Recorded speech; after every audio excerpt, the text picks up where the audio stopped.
thrive on are on the traditional, ancestral, and unceded homelands of indigenous and tribal nations. Cal Poly Pomona is on the original homelands of the Gabrielino Tongva tribal nations. We acknowledge the genocide and systems of oppression that have dispossessed indigenous people of their lands, and we honor and respect the diverse and beautiful peoples still connected to this land. And with that, I will go ahead and pass it off to Sam with our self-care portion. Hello, everybody. Thank you for being here today. My name is Sam. I'm one of the two program advisors with the program. So seeing how it is midterm season for most of us, we want to give a brief reminder that Cal Poly offers several free support services, including but not limited to counseling and psychological services, so CAPS, the Care Center, and Poly Pantry for food services. If you would like additional information or any assistance connecting with any of these resources or anybody who works at these resources, RAM staff and tutors are always available to help. And I'll go ahead and hand it off to Lara to share the purpose of the event and introduce our speaker for today. Thank you, Sam. So before we get started with our speaker's presentation, we would like to share the purpose of Professional Spotlight. For those of you who have never attended a Professional Spotlight, each semester, fall and spring, we do invite somebody who comes from a similar background as our participants to present.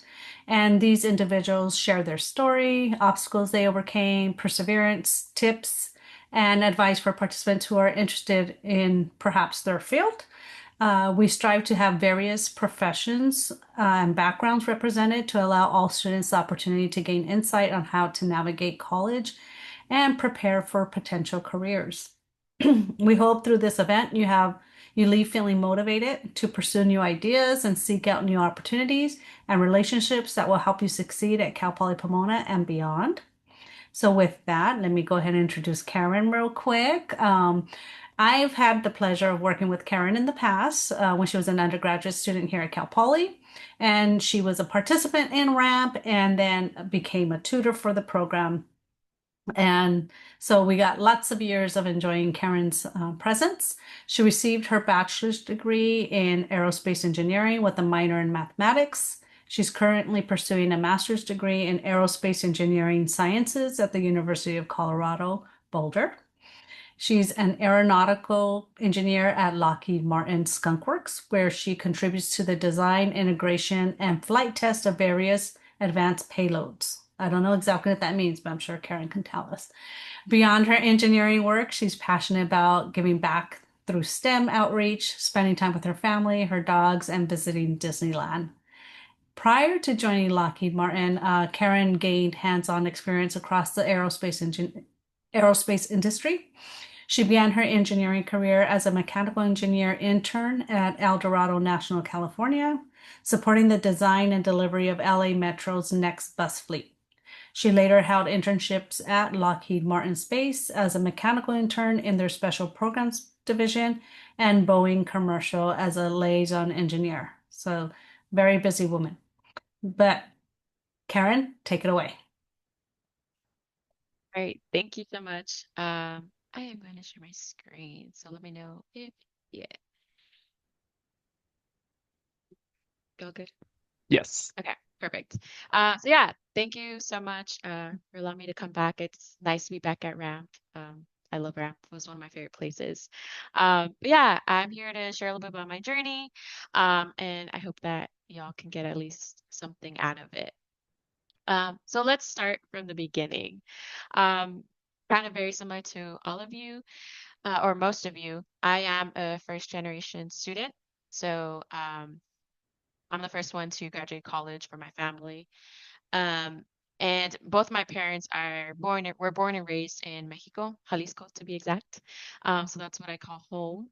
I am also the oldest of three. So I have two younger siblings with me, and that's our picture right there. We're younger and cuter. But, being the oldest in my family and the first to go to college, some of you may kind of relate to the experience, but it's a very interesting one where you're really laying down the path for, yourself and um, your siblings to kind of like create a better life for yourselves. So that in itself was very interesting, very challenging. But my first idea of like college and just kind of like what I want to do when I grow up really started in elementary school. I was born and raised in Bell Gardens, California, if you guys are familiar with the area. And I went to Garfield Elementary School. And one of the memories that I really remember from that time is we had this like spirit day every single week where we wore our shirts from like Garfield, and you got like a little gift, you got like a sticker or a pencil. And the shirt that I remember the most, it's actually white. And it said like Garfield Elementary, I'm going to college. And it had a bunch of like college logos kind of in like your belly. And it's kind of crazy to me to think that at such young age, I was already saying like, yeah, I'm going to college, but like I had no idea what it was. I was just telling everyone that I was going to go. Um, so basically the next couple of years, I had the opportunity to learn, what is college? What is it? Building, a career, finding a job that you really like.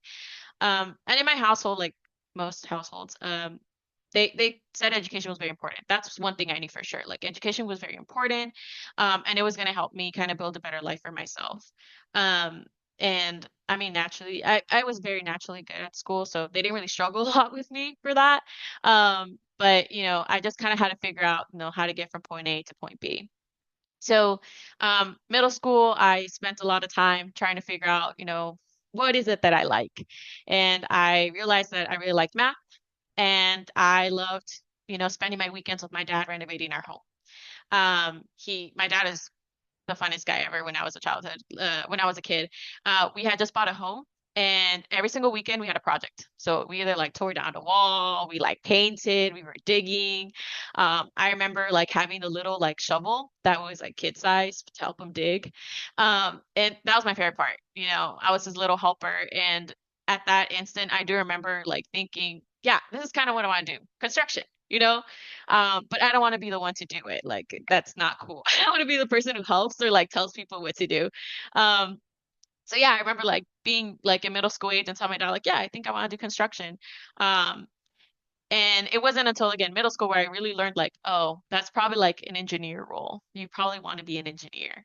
Um, so I kind of took that experience, and when it came to high school, I actually had a very like interesting opportunity, or had an opportunity where I could join a high school that was brand new.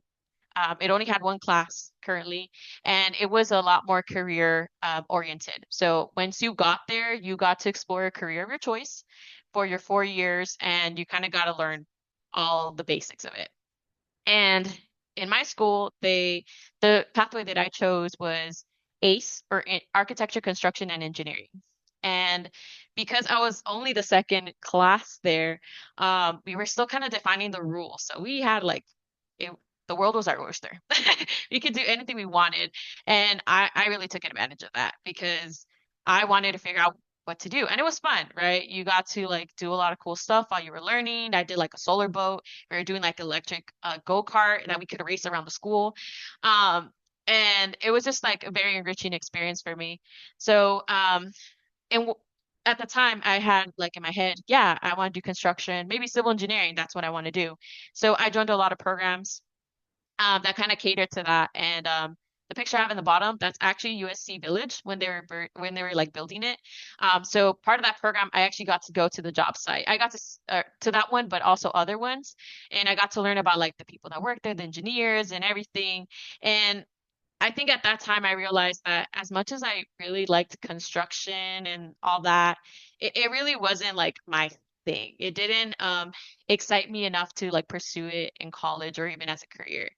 Um, so I was kind of like thinking, okay, well, if civil engineering is not it, then what? Um, so by pure chance, my little brother, as little kids kind of like dream too. They're like coming up with their own careers while you're coming up with yours. Um, he had kind of shared that, he wanted to be an astronaut.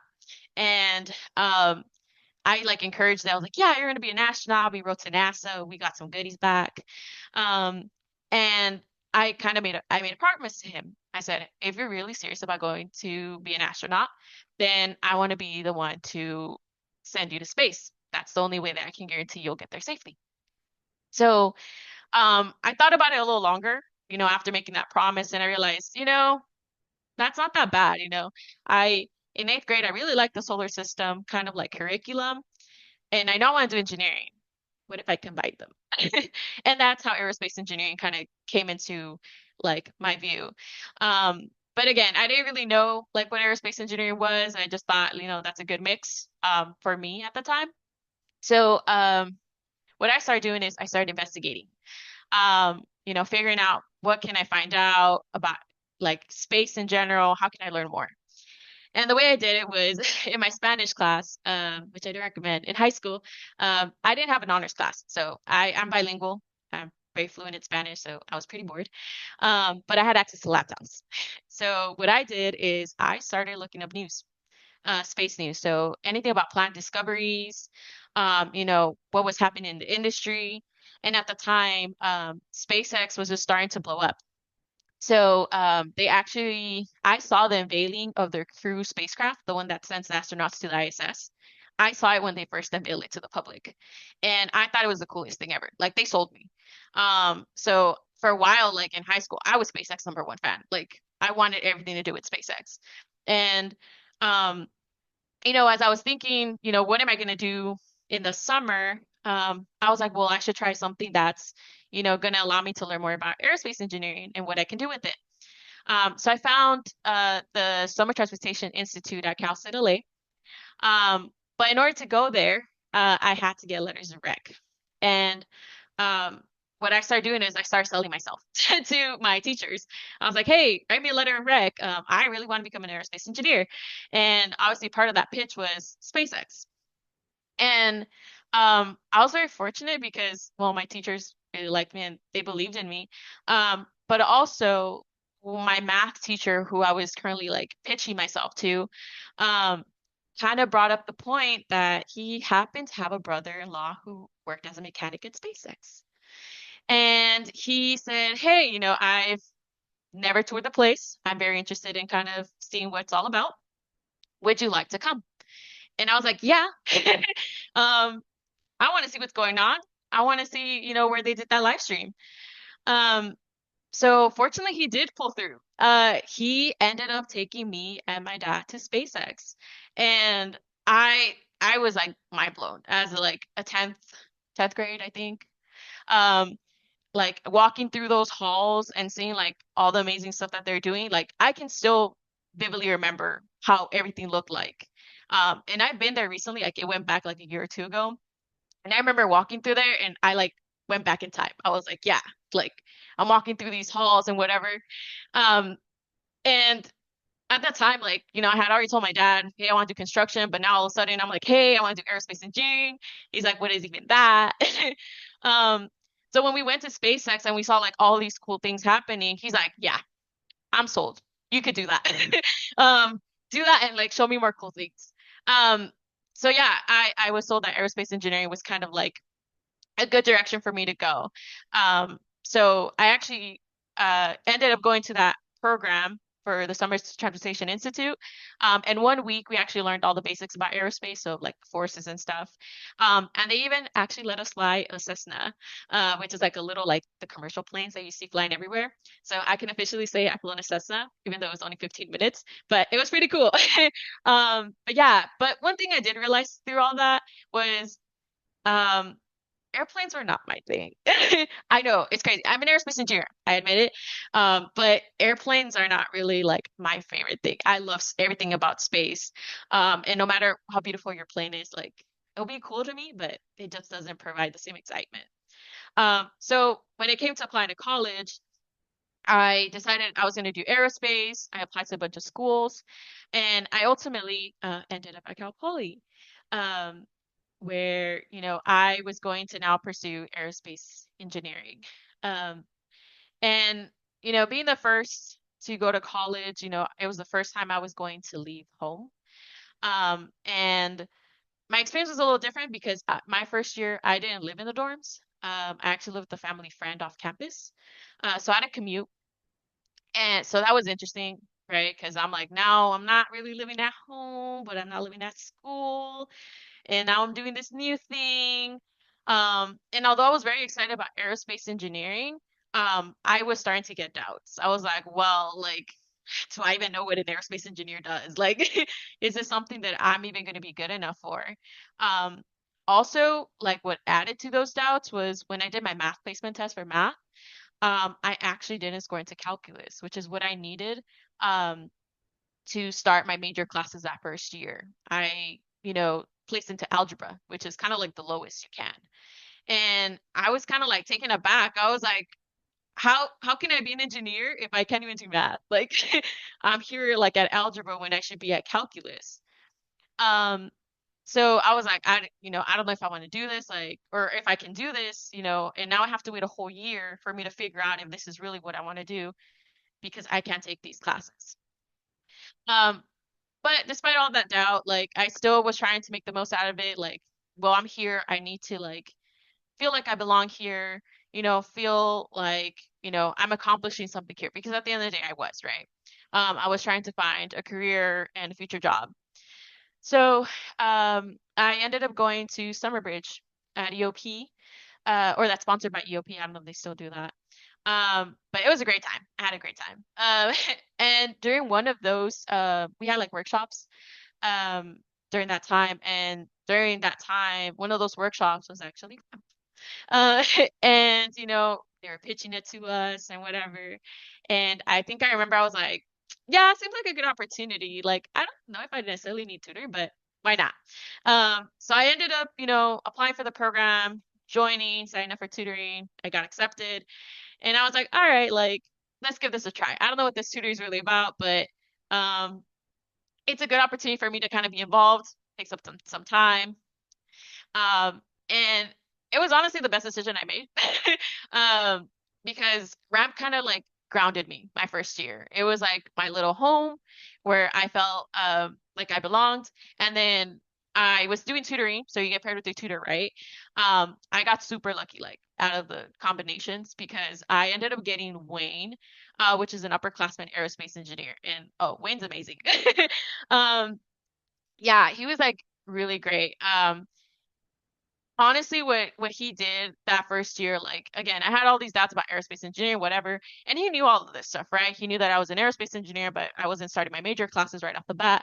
But he never made me feel any less. If anything, he made me feel more included.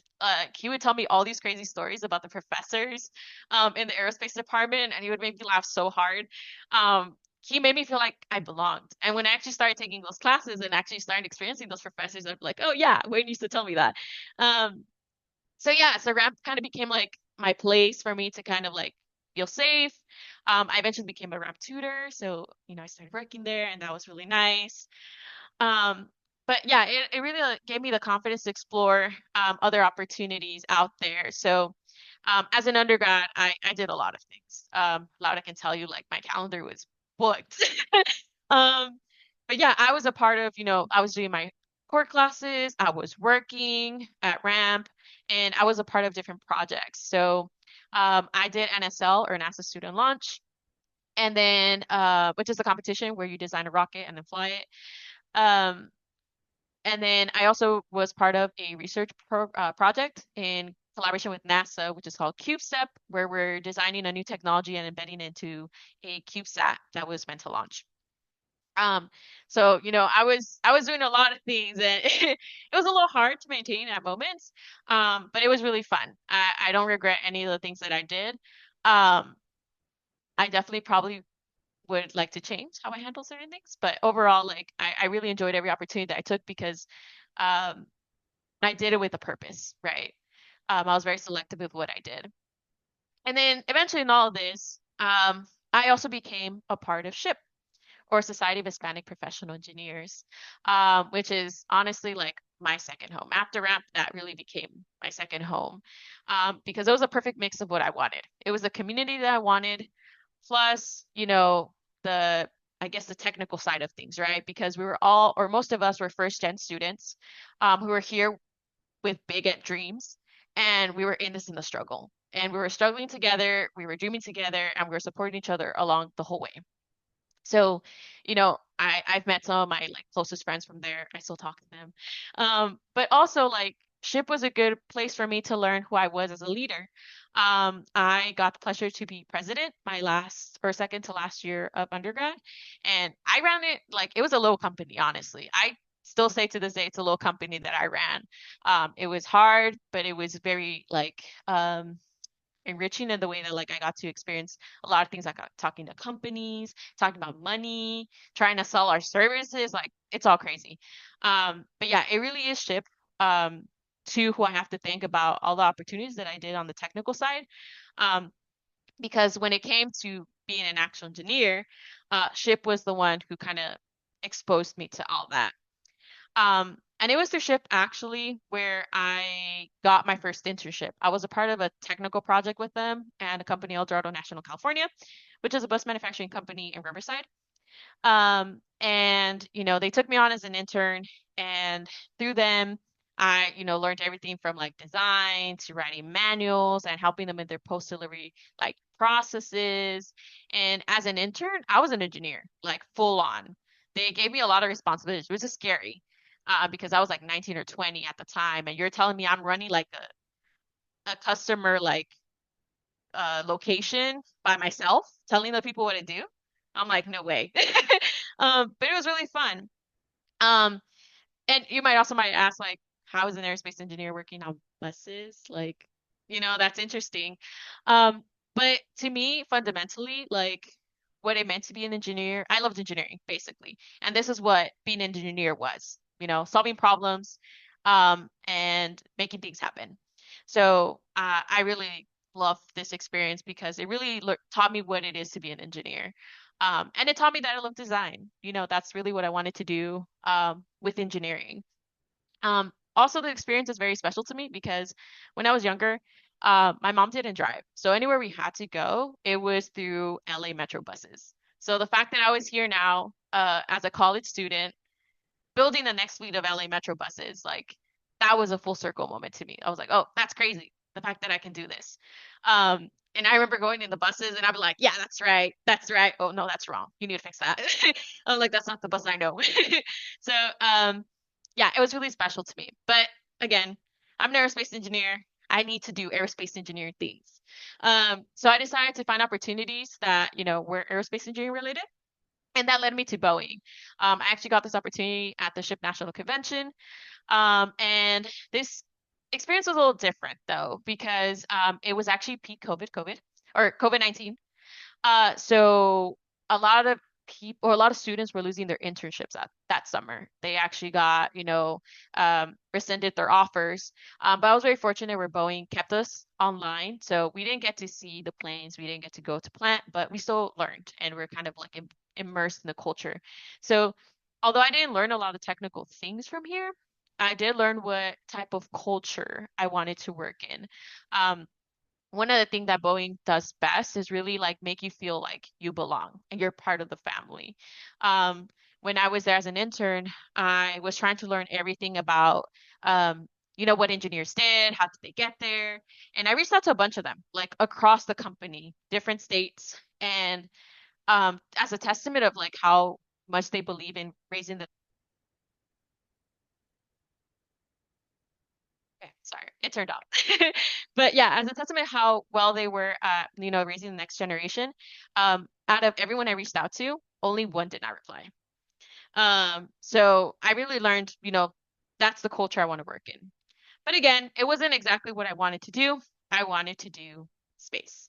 So I was fortunate enough to land my last internship, so the summer before I graduated, at LM Space, and I thought I made it. I was like, yeah, I'm on cloud nine. I'm about to be done with school. I've done all the hard work. I've landed the job that I wanted.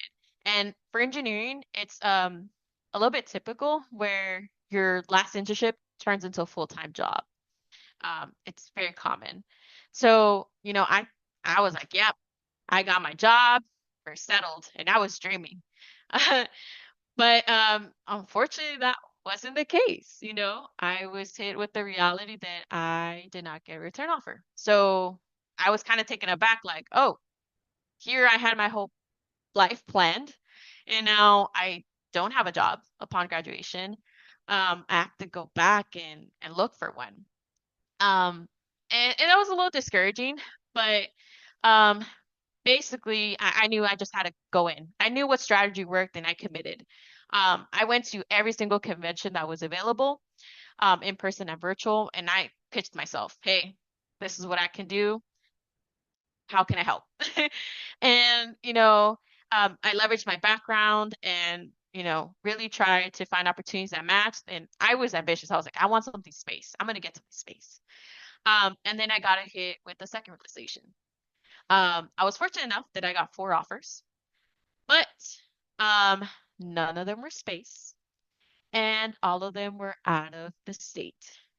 So I was like, oh, okay, like now, not only do I not have my dream job that I worked really hard for, I have to leave my family. And it's not like if, it's like, where am I going? How far? So I had a lot of difficult conversations during that time, with family, mentors, and, say, what should I do? These are my priorities, whatever. But, during this time, as much as I was like very like heartbroken and kind of like desanimada, um, I try to look at it on the bright side. Like, okay, just because I didn't land my dream job after graduation doesn't mean I can't get there. So my strategy changed to, how can I get closer to that dream job? So that led me actually to accepting a job at Boeing, um, in Florida. So I had decided, this was the best choice for me. It was going to get me closer to what I want to do. But to my benefit and my detriment, I am very stubborn. So I said, nope, I'm not going to let Lockheed Martin Space tell me no.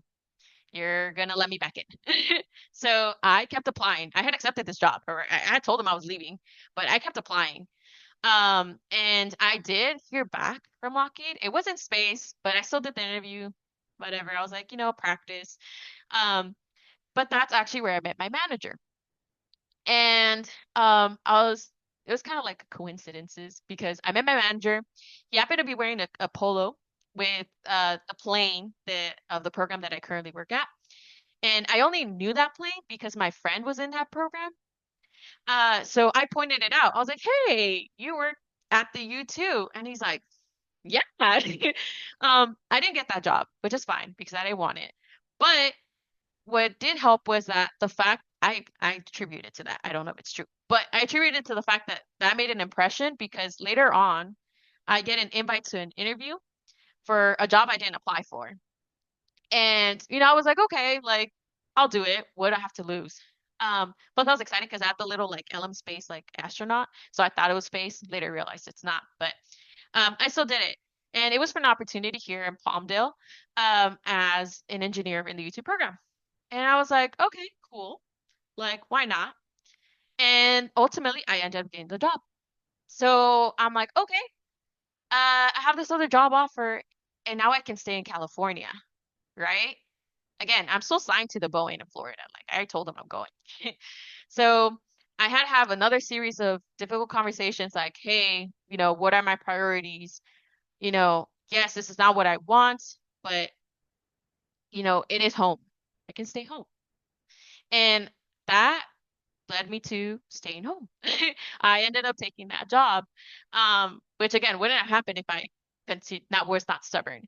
And yeah, I currently now work at Lockheed Martin Skunkworks, under the YouTube program.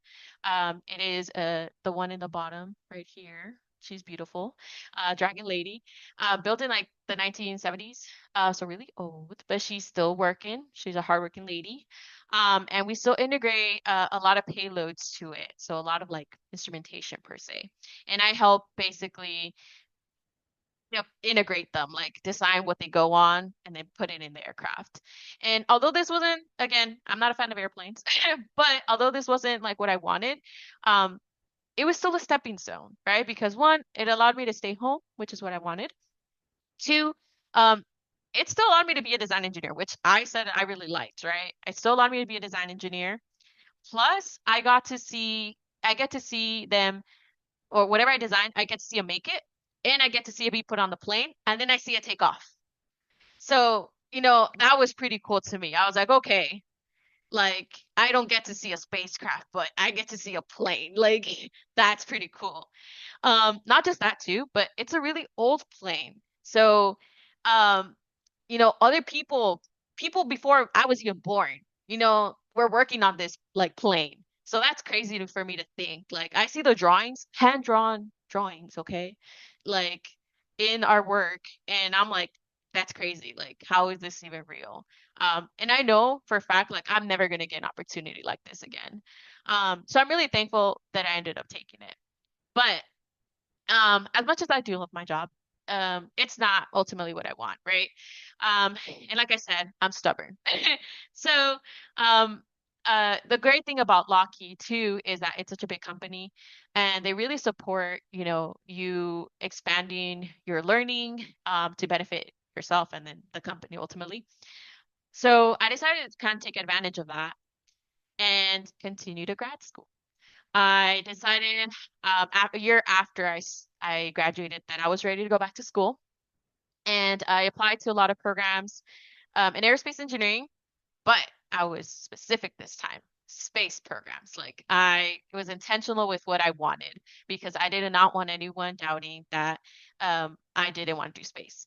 So I ultimately got accepted in both programs that I applied to, but chose CU Boulder or University of Colorado Boulder to go to. They just had a lot of stuff that, I personally valued and was interested in. So I've been doing that for the last 2.5 years, full time as I work, which is a little crazy, but it is possible. So one thing I will say, never pay for your master's degree. Have your employer, if they can, pay for it. And yeah, like, do the most that you can. So I'm still very much in my journey. Like, I made it right after college, but we're still kind of in the process of getting our dream job. And for me, one step in that road was I need to get my master's degree. To learn more about space and how I can be better prepared as an engineer, to serve the uses that we're currently pursuing. So my hope is that, now I have a lot more to leverage, right? I have all my experience that I had as an undergrad, um, my current experience as a full-time engineer, my master's, and all that in the little package is going to make me a really good fit to eventually pursue what I actually want to do, which is support, human space exploration missions. Um, and there's a lot of cool stuff going on. It's a little bit rough time too, uh, which I acknowledge, but doesn't necessarily put me off or discourage me from pursuing it. So that's where I hope to be very soon. I'm graduating this December for my master's program, so it's a little bittersweet, ending.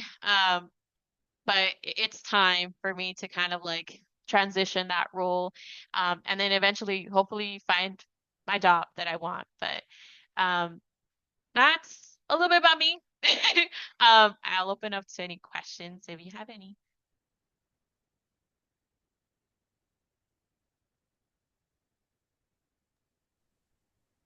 You can unmute yourself or you can put it in the chat if you have a question for Karen. Thank you, Karen, for sharing your story. While we're waiting for somebody to come up, oh, well, here's, yes, I am.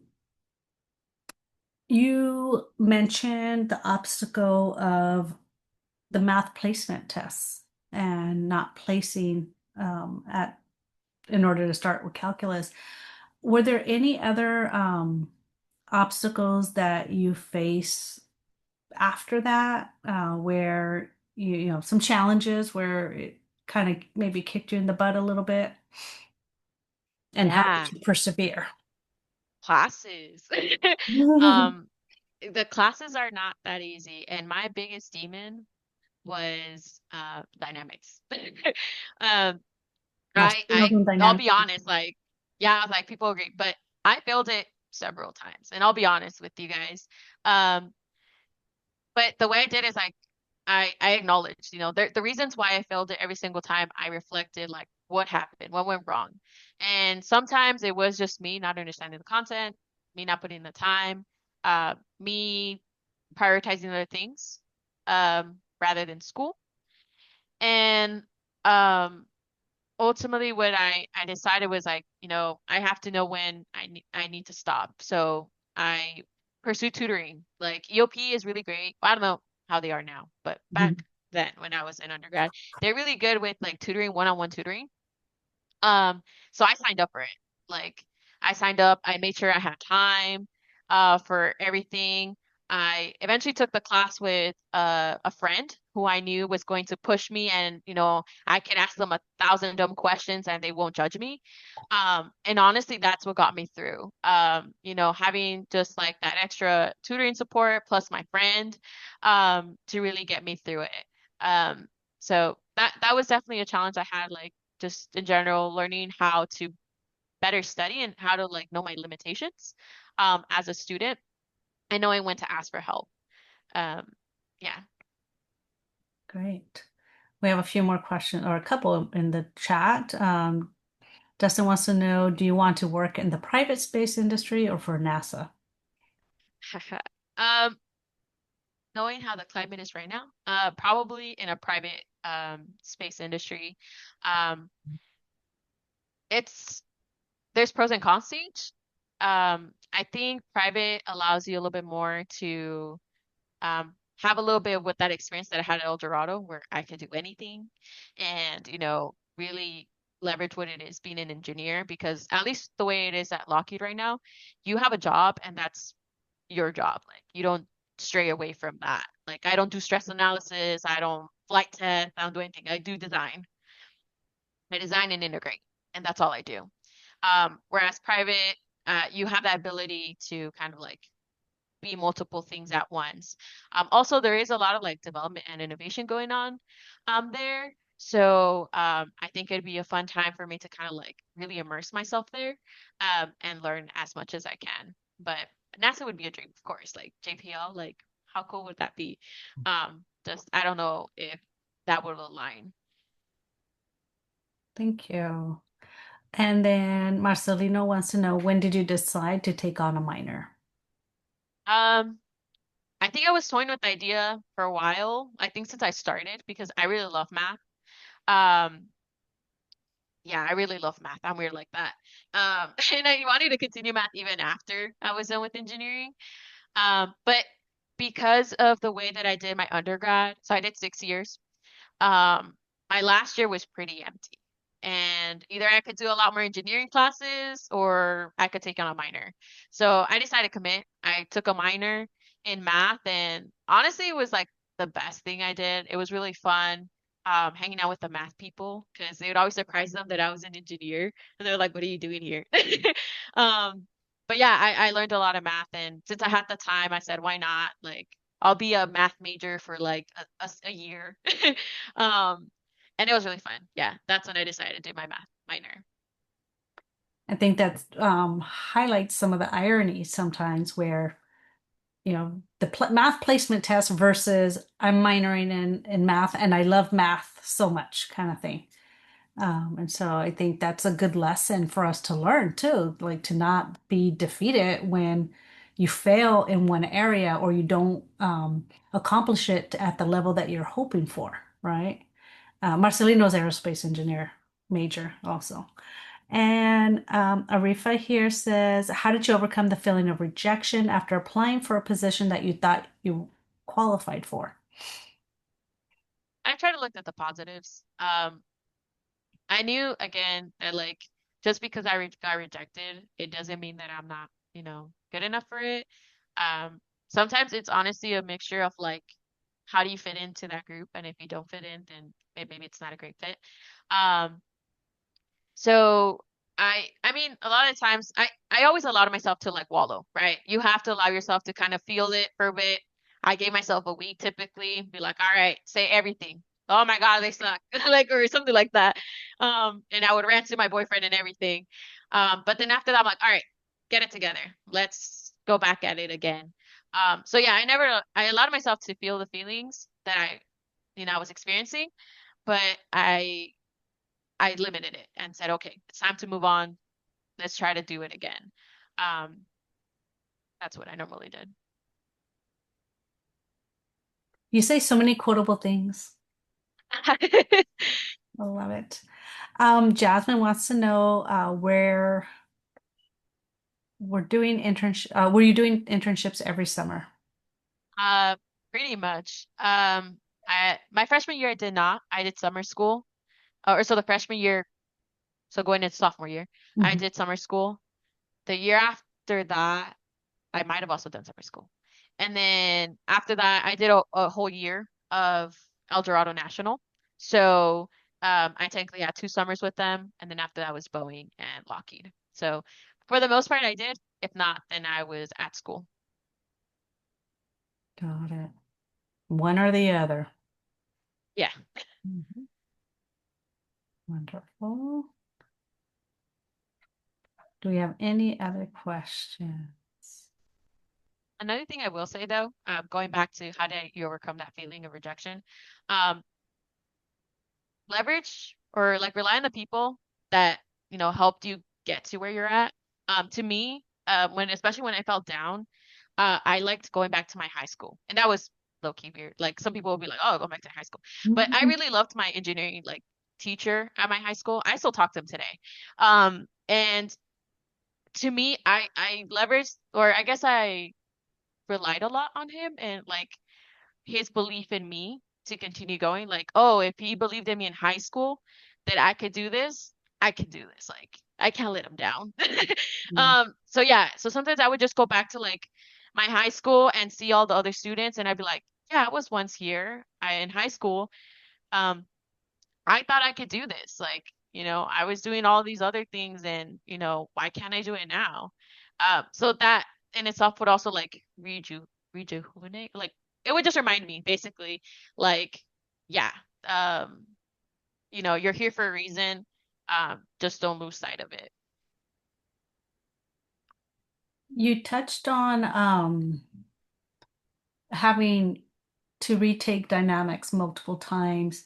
And one of the reasons you said was how you were choosing to spend your time. Can you touch a little bit on your time management and how you got that straightened out? Because we know you were very, very busy. You were president of SHIP, right? Yeah. Yeah. Um, so at the time, uh I was interning at El Dorado National. So um the beautiful thing about El Dorado, right?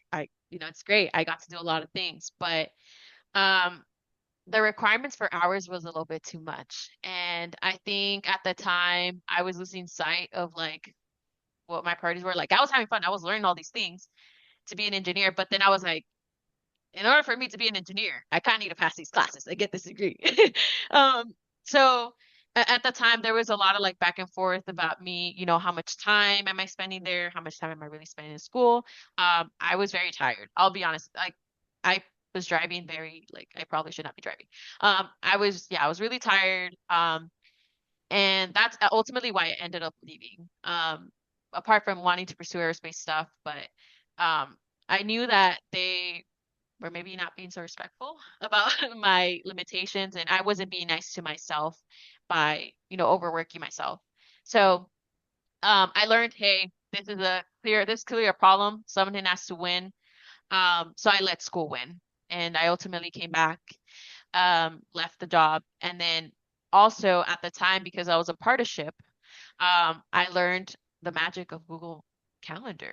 Like after that, Google Calendar has been my life. um, I track everything that I do in that calendar. For a while, like I would even track my meals and breaks. That's how bad it was.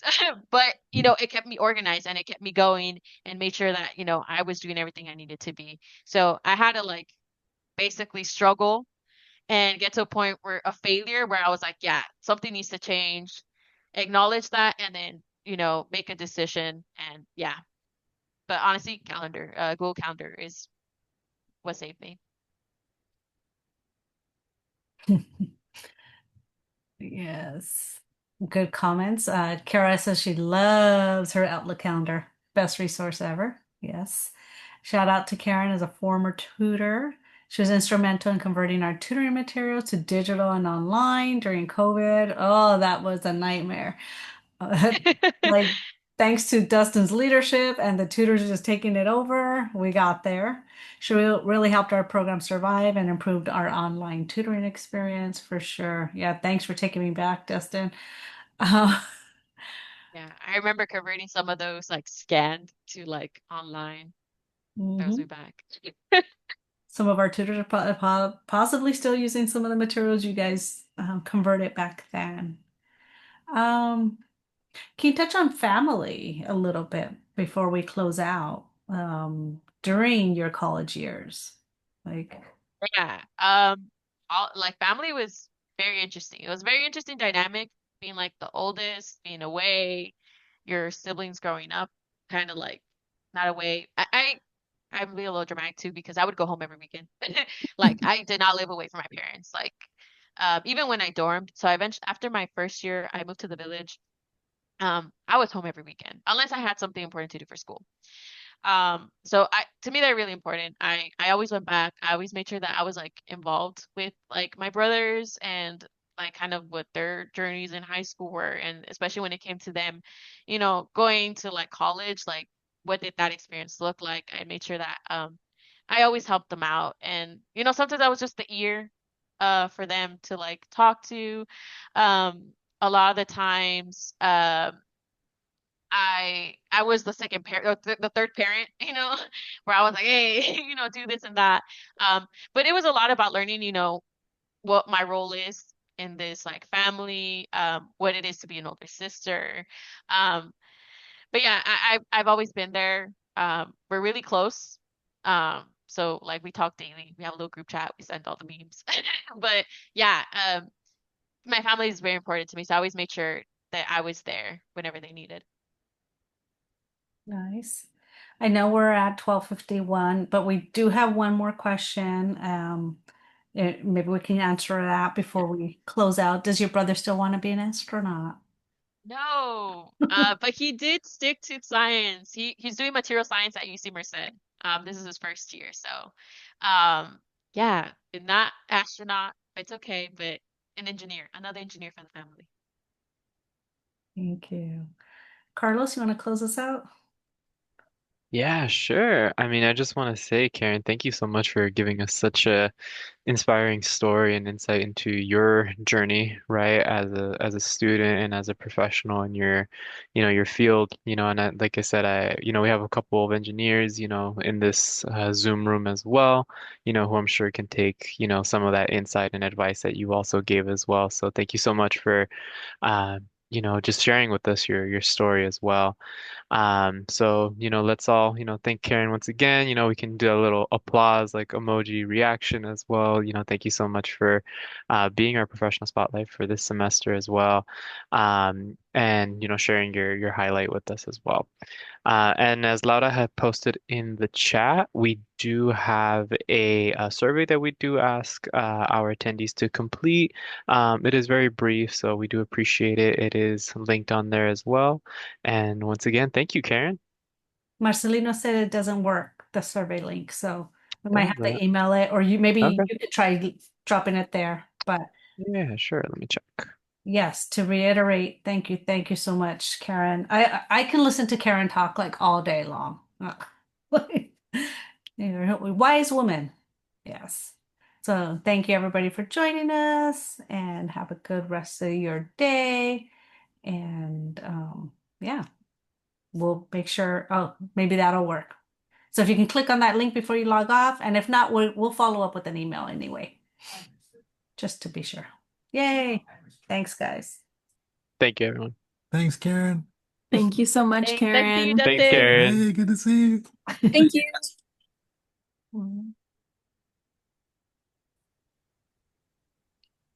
What's your boyfriend's name again?